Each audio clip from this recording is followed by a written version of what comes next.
Ganito namang recipe ang gawin mo sa giniling na baka. Tara, magluto tayo ng Mongolian beef giniling version. Madali lang to. Gawa lang tayo ng sauce. Mix lang natin ng soy sauce, oyster sauce, sesame oil, brown sugar, black pepper, grated garlic, grated ginger. Mix lang natin yan. Pagkatapos, mix lang natin ang water and cornstarch. Halo-haluin lang natin yan. Saka natin imimix do sa sauce mixture.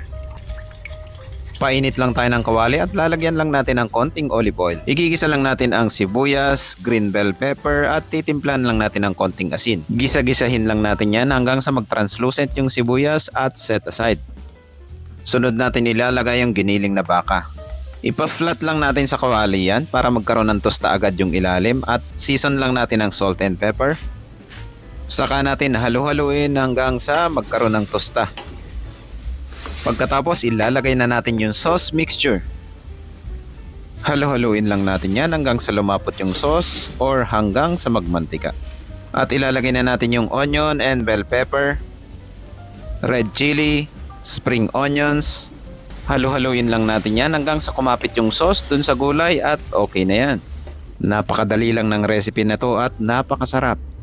Garnishan lang natin ng toasted sesame seeds yan at i-ready mo na ang sinaing mo dito. Yun lang, maraming salamat. See you in my next cooking trip ko.